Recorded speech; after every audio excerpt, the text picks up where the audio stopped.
Wondering what this course is all about? I'm going to introduce you to some concepts in what grants are and how grants work, what you need to look at when considering a grant, and the really basics of how to write a grant.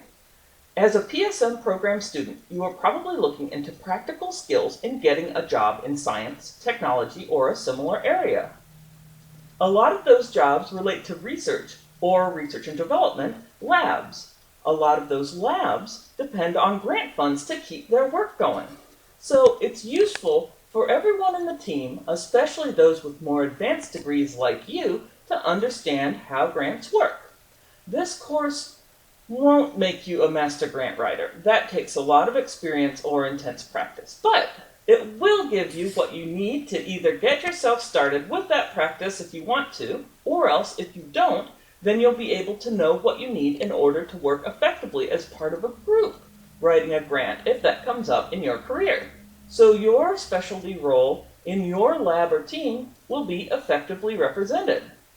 Why grants? Well, think about the supercomputers, the laboratory equipment, the engineering testing equipment, the data space, and the other equipment that you are working with.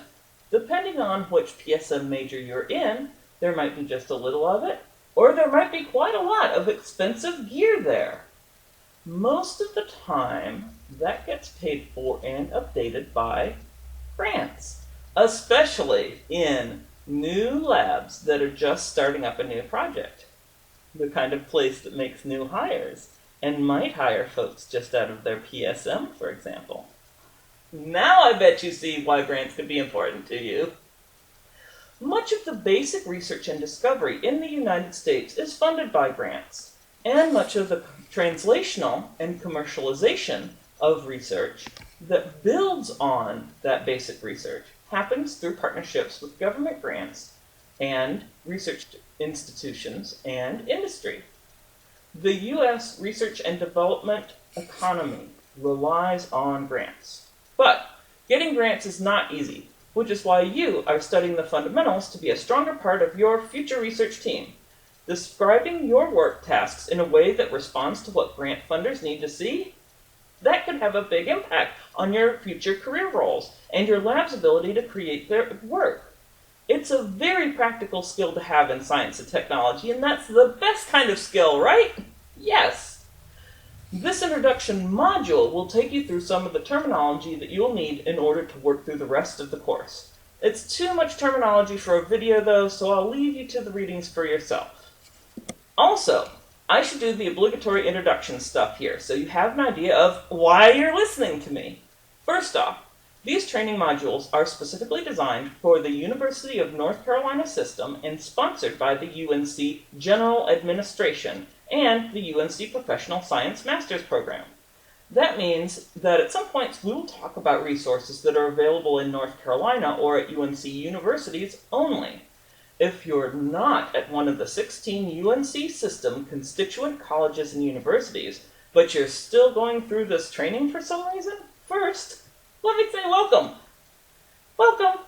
And secondly, let me say that I am very sorry for the inconvenience, but some of the resources mentioned will be restricted from your use. You will hopefully be able to find something similar through your college or university library, Office of Sponsored Programs, or other units. Okay, so that is our sponsor and our learning mission. Our development team is based at North Carolina Agricultural and Technical State University in Greensboro, North Carolina. That's NCA&T. The primary developer is Nina Exner. That's me. I'm an instruction librarian at NCA&T. I also need to acknowledge the great team at UNC Chapel Hill's School of Information and Library Science, where I'm a doctoral pre-candidate studying research skills development. But on NCA&T's library team, I work extensively on researcher support and faculty assistance and engagement, including helping and training faculty with grant-related information skills. That's why I'm talking to you. Lots of other great people have helped bring you this course. And to ensure that it is high quality, our instructional technologist on this project is Ankshika Punj. The domain experts and lead reviewers are Paul Tuttle and Sandra Evans. pedagogical review and usability evaluation from EvalWorks consultants. In addition to these professionals, we are getting lots of help with logistical support from the fantastic teams at NCANT's F.D. Bluford Library and NCANT's Division of Research and Economic Development, as well as the invaluable assistance of UNC's General Administration. So, if you wondered who all is checking and working on all the stuff you're reading, now you know. And if you stayed on listening this whole time, let me tell you a final bit to get you started on your grantsmanship experience. The process of writing grants breaks down to two things: analyzing the needs and priorities of the funding agency, and analyzing the needs and potential directions of interest of your project or project team. From there, it's a matchmaking exercise, not much different from writing a cover letter to appeal to an employer's job ad. Sure, it's a lot longer than a cover letter, but the idea is similar. So if you can write a cover letter, you can write a grant. Okay, thanks for listening. This is Nina, signing off, Lesson 0, Introduction of the UNC Systems Professional Science Master's Course on the Fundamentals of Grantsmanship. Talk to you next time when we'll get into building a fundable idea.